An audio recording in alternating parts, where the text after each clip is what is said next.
It's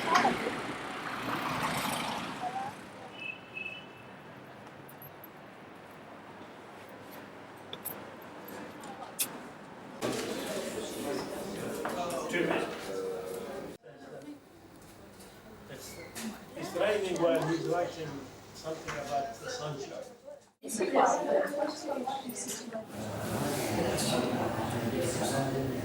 Right, thank you very much for coming.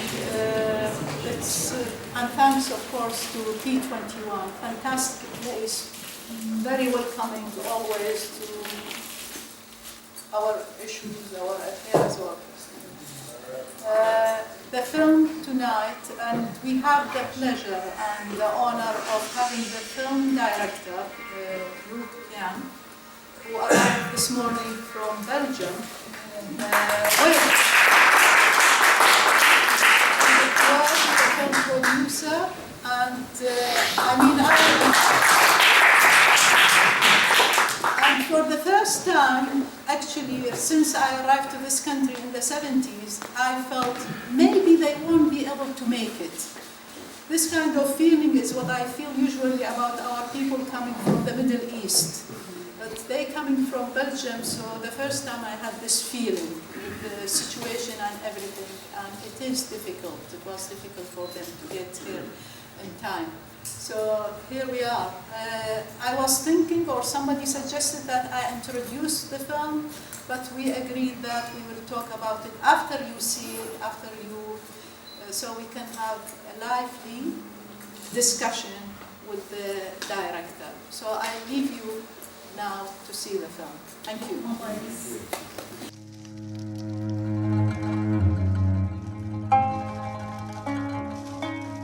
أنا أذكر حينما كان يأخذني أبي إلى السوق وننظر إلى هؤلاء وأسأله من هؤلاء فيجيبني أبي هؤلاء أبناء وطننا من اليزيديين ثم يلتفت إلي ويقول يا بني حذاري أن تذكر الشيطان أمامهم بسوء.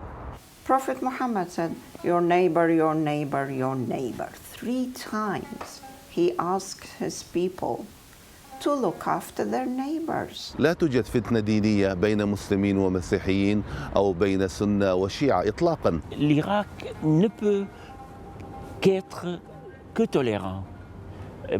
C'est dans son histoire, c'est dans la psyché des Irakiens d'être ouverts vers les autres, vers autrui. This is a nation which has people of all walks of life, all religions and ethnicities and cultures and subcultures and accents and languages. That was a painting, and with beautiful bright colors, and I can work to really bring those colors back as it was without damaging the elements.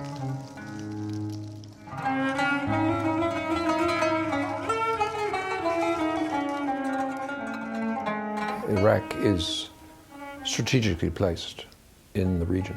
It has neighbors, of course, who also have ambitions for hegemony in the neighborhood, you might say, and fears about Iraq of the past, but maybe even Iraq of the future. We had the best education system in the Middle East. We had the best food in the Middle East. We had the best health system. That achievement was completely destroyed. We destroyed this country. We, the West, the UN, the Americans, let's call it that, neo-colonial phenomenon, destroyed every aspect of Iraqi life. So the good life was taken away dramatically by interference from overseas and military aggression, much of it in violation of international law. Cette catastrophe, cette calamité qui a été imposée pour nous par des voyous venant de la banlieue de la terre. La situation en Irak et dans les pays avoisinants sont liées à ce que nous avons apporté comme énorme problème, comme massacre en détruisant les pays. The country went really down the edge, and education and people and value of human. We lost, at that time, we lost our our dignity as a human. We lost our identity, relationship towards the land that we live in. Mr. Blair, Clinton, Bush, these are dangerous men who didn't think it through or didn't care, or maybe intentionally killed the children of Iraq in order to overthrow Saddam Hussein. And if that's true, then of course that is genocide. We don't believe occupying a country by a foreign force will give us freedom. It's never happened in the past. It's not going to happen now.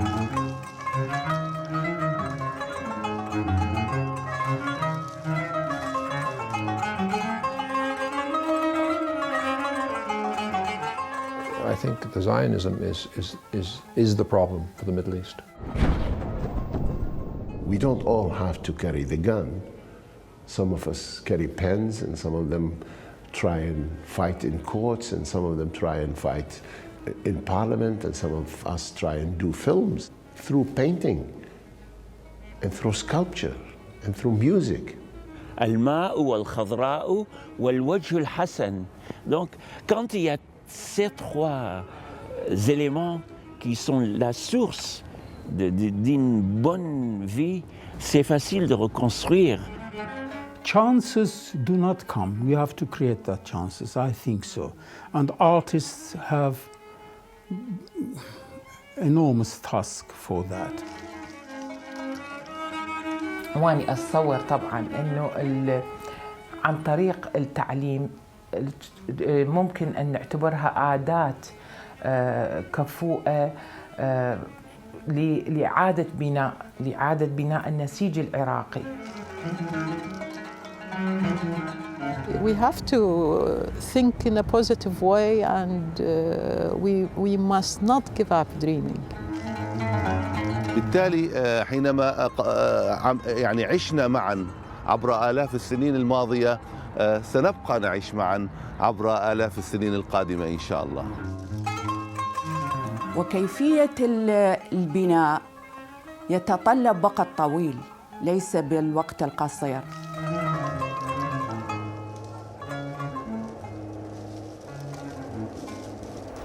To start with, Luc Pien is a Belgian film director, a producer, and also a film analyst. Two of his most famous films, because he got a list of many films, Forgotten Street and La Sicilia. Since 2008, he's been the head of department of, and forgive my pronunciation. There's something technique. Yeah. It's only Is it okay? Try to hold it and just pass it round between your No, it's okay now. I think Yes, take it in your hand because the uitspreekt is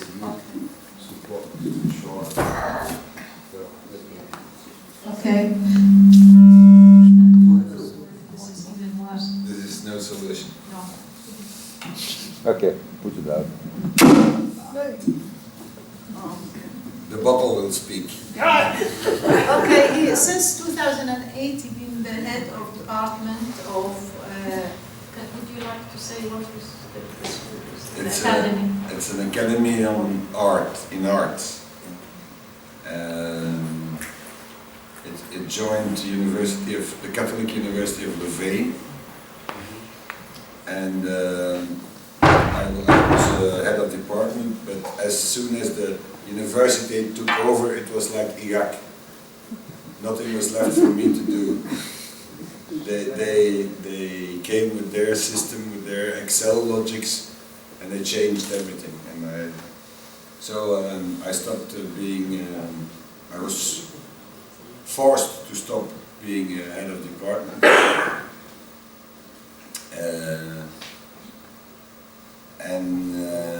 They asked me to join them to reorganize, and I said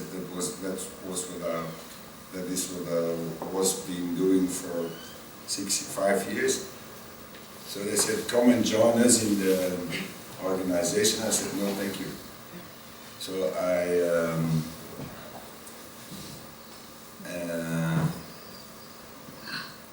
I started to teach again. But as my expertise lies in audiovisual filmmaking and art, audiovisual art, and since in Ghent, where I was head of department, there is no audiovisual department, because in Flanders we have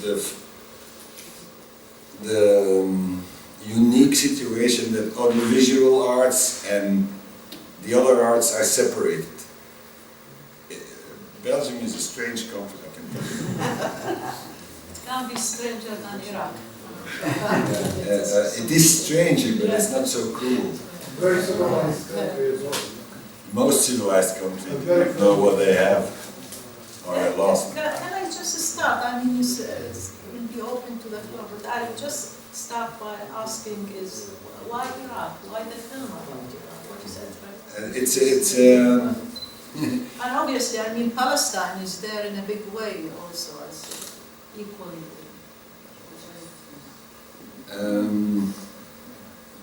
Excuse me. Why do you keep talking about Palestine? Why don't you talk about Ahwaz? 16 times more bigger than Excuse Palestine. me, is when we ask questions, can we allow the... We can make another film, of course. We can make 10 films, 20 films about the situation there. Maybe we should do it, but I'm happy that this film is made, and I'm a bit tired, and I want to do other things, but maybe we'll do it. You shall be rewarded for it anyway. But I was asked by the Brussels Tribunal in March 2014 to film a conference on peace in which there was a part on Iraq. And the Brussels, I was at the very beginning of the Brussels Tribunal, Lieven de Carter, some of you may know him, asked some philosophers and artists and academics to think about what we in Belgium could do against it. So the problem is you always do something against, which is not the right. When you have to do something against, it's like resistance or something. So there are no good words for it, but this is something else. And I was asked to do on this conference by White.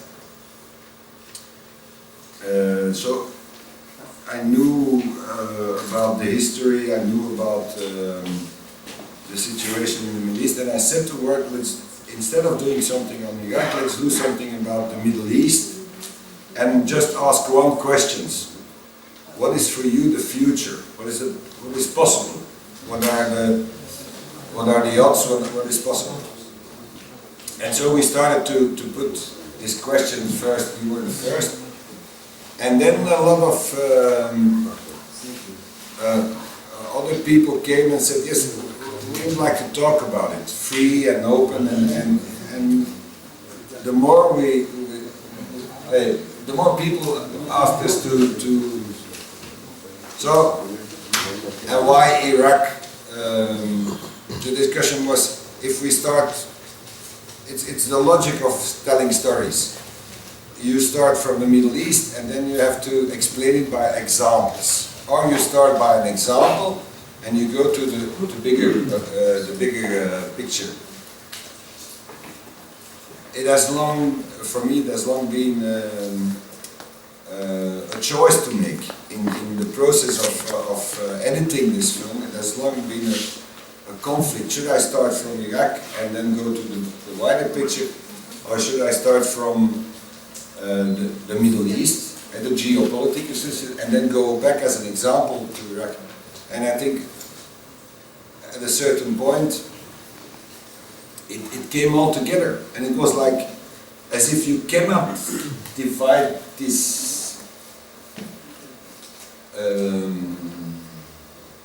it's almost impossible to separate. It's impossible to separate.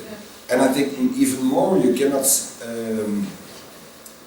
if you're looking for an answer at all the questions and all the problems that are in our society, even the Western society, you have to be a little utopic. You have to look further than you know, than your knowledge, than your. For instance, it is said in the film, you cannot talk about solving the political problems without looking at environmental problems. You have to. We will not find a solution if we do not see the wider picture. But then again, I'm convinced that the example of Iraq, and it is set in the film, it's a template for the world. We could do the same thing and start in Flanders in the 18th century. Flanders has been occupied for 300 years. The Spanish, the French, the British, the Prussians, wars all over. We could do the same because it's history. But history has to serve us to have a broader picture of what is possible. And this is the problem, I think. So, what were you actually trying to do? First of all, no pictures of war, of destruction. It is, it has no sense to show that war could be a solution. So the conclusion is the only solution is peace. And it's throughout all the film, it's peace. It's about peace. Second, all the people I interviewed and the ones who are in the film are people who do not have hidden agendas.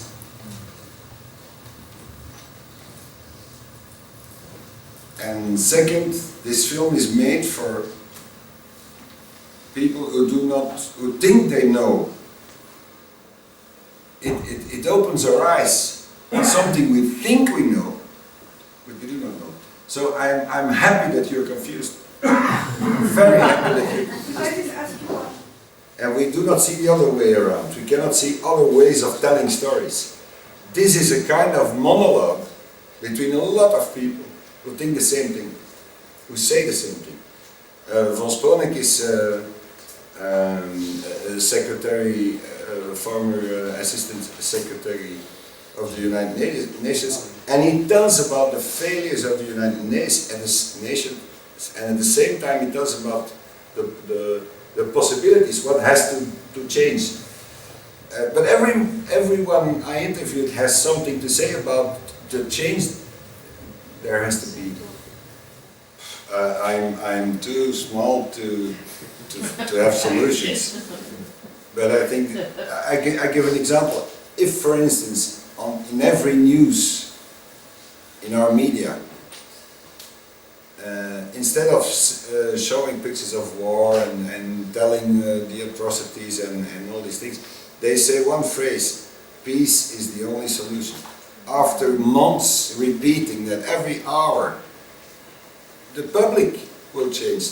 The only solution for me is that the people, the public, change in their views on what is happening. We started with an open mind. We were not looking for solutions. We were looking for answers for ourselves, and we kept it like that. I haven't found no solution except for let's be human, let's be open-minded, keep on raising awareness. Let's not forget that we have to hope and so on. All these things. This is human, and we forget that we are humans. And all this mixture. This means that a lot of people want something else than war. And this is the only thing I can say. instead of saying that it is too complex to explain it, it's what politicians about Middle East say, it's so complex, it's so, that we cannot explain it. This is the first lie. Yeah, you're right. You have to respect the public, you have to respect people. They understand it if you tell them. I think what Luc did was the actual time of the shooting, they did like something like 45 hours. 46 hours. So the film is very condensed. How long? Mustafa, do you want to say something? Yes, please. Luke, thank you very much. Thank you very much for many reasons. One is you brought Iraq back into the picture. The story of Iraq is getting forgotten. A huge atrocity has been committed on Iraq, but it was portrayed in a completely different way. Tony Blair, only 2-3 years ago, when asked about if he'd done the right thing in Iraq, he still says he's done the right thing. He still says that. And it comes out on the media, and many people, like the lady that first spoke, is muddled. You see the atrocity, but Tony Blair puts it in a different way. And he's a great orator. Well, thank you. You brought the real picture, I think, because you allowed real Iraqis, these are the real Iraqis, talking and expressing their feelings.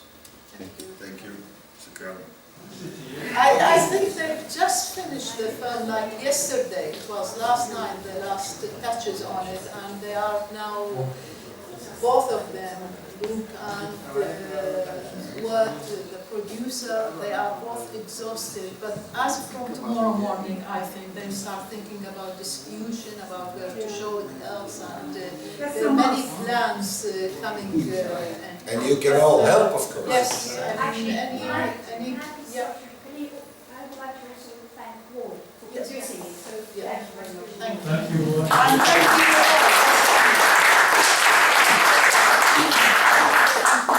Thank you for representing us. Thank you very much.